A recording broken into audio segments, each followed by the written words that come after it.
Parked behind me is a 1949 Ford that I bought when I was 15. And this is going to be the first in several videos where I lower the car 4 inches and convert it to disc brakes. Today, we're going to be starting on the rear. As always, I like to show you guys the parts that I'm installing before I put them on. So right here we've got 4-inch lowering blocks from Shoebox Central. New U-bolts also from Shoebox Central. 4-degree pinion angle shims from Mr. Gasket.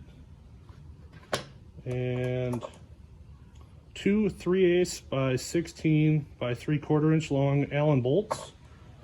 And a new set of Monroe shocks. And I will leave part numbers for everything in the description below. Just like I did with my truck, I'm going to take a measurement before I lower it. And we'll see where we're at once we're done. I'm guessing that these leaf springs have sagged a little bit over the years, but I'm sure we'll be close to 4 inches. I'm going to call that 20 1/4 inches. Okay, so we're shooting for roughly about 16 1/4 inches. I'm going to get the car jacked up and pull the wheels off, and then we can start working on the rear end. Okay, now that I have the car supported by jack stands and the wheels off, I'm going to start taking off these U-bolts. So I've got the rear end supported by a jack, and I'm going to remove this U-bolt and then throw my new longer one on and just put it on loosely, and then do this one. And then once I take this one off, I will slip the lowering block in and the pinion angle shim, and then put the new U-bolt on.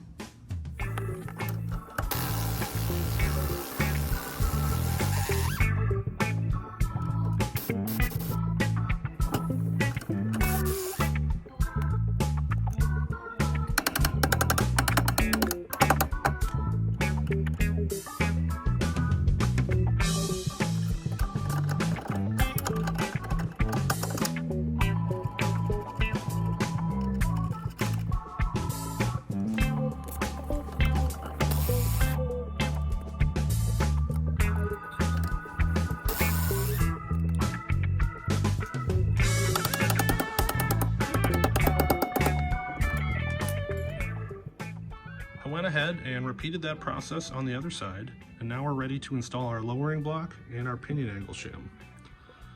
Now you'll notice the locating pin for the axle on our lowering block can't really do much with the added height of the pinion angle shim.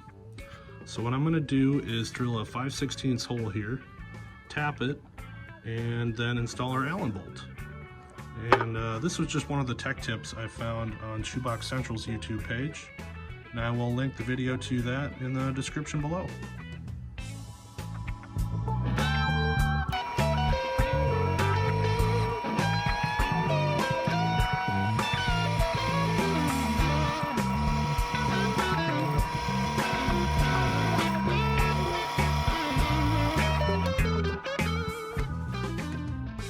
Alright, it's the next day.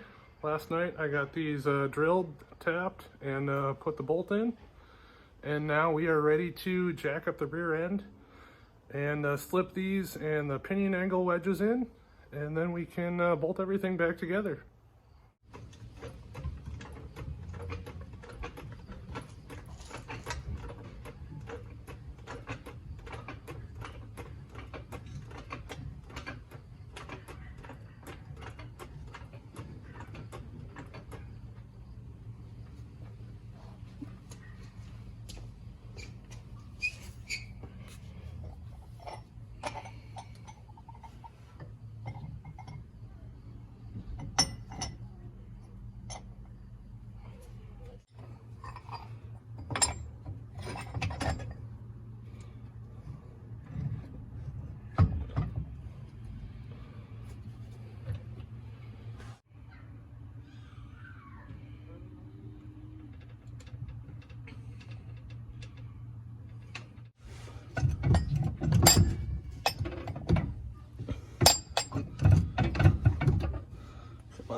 this is unfortunate. I don't know what rear end the guys at Shoebox Central were using, but head of our bolt does not fit in our hole. So I'm gonna have to figure something out. Well, I'm not sure what bolts the guys at Shoebox Central were using, but I went to the hardware store and grabbed 2 of these. These are regular steel. The other ones I had were stainless. And I've got one double nutted and in some vice grips, and we're just gonna grind the head down ever so slightly.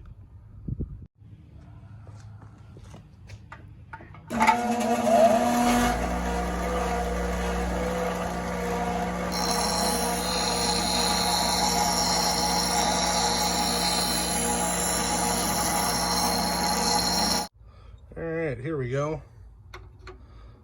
This guy fits a lot better. Took down the head of the bolt a little bit too. Okay, attempt number 2. I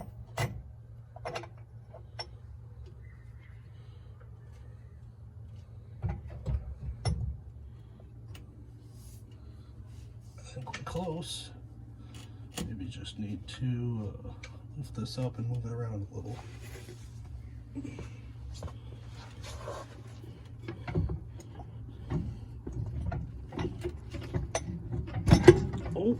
Oh. Shock hanger just fell. Almost hit me in the leg there. Don't like that. Oh, come on. There we go. Now I just gotta get the other side. I got this side semi-lined up, but the shock hanger doesn't quite want to line up, and I think the shock is kind of pulling it into the wrong direction. So I'm going to unbolt the shock and see where that gets us. And all right, here we go. Got the shock popped off. This moves around freely now. Pretty easy to get it lined up. I'm just gonna tighten these bad boys up and we should be good to go.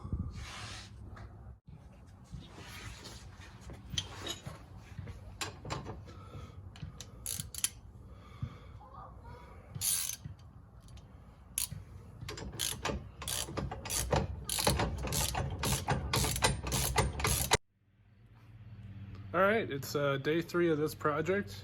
Last night I got the axle bolted in completely. Those U-bolts are way too long. I'm probably gonna cut at least an inch off. And they're actually so long that my socket didn't reach all the way up to the spring or the shock mount. So I had to use a ratcheting wrench to fully tighten the nuts. And so I'm gonna cut those off and then we can torque the nuts down and then we'll just bolt the new shocks in.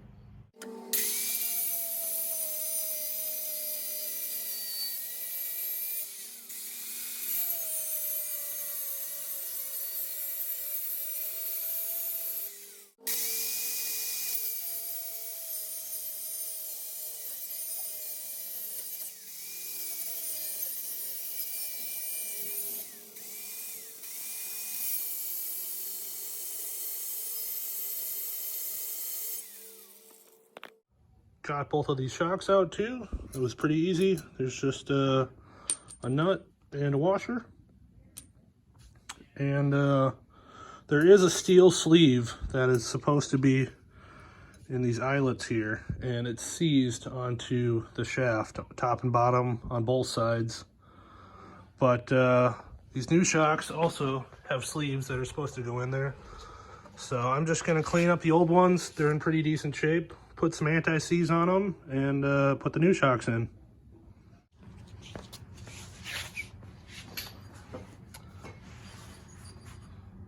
Well, I just finished putting the shocks on and went to go put the wheel back on so we can lower it down. And tire doesn't fit. I'd say these 205 75 R15s are a little too wide. It looks like it'll fit in the wheel well with when the wheel is on, I hope. I'm gonna let the air out of the tire and try and squeeze it in there.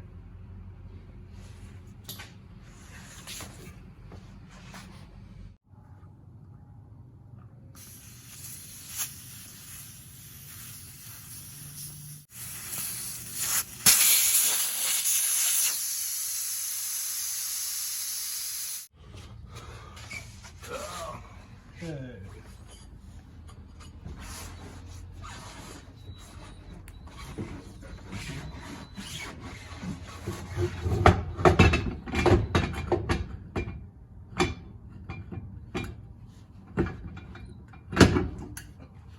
There we go.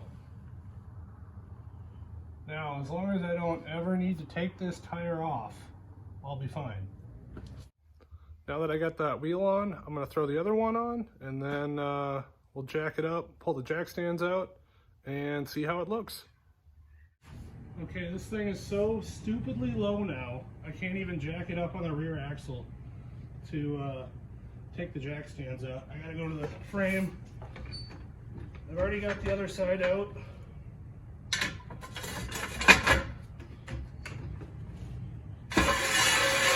Let's see how it looks.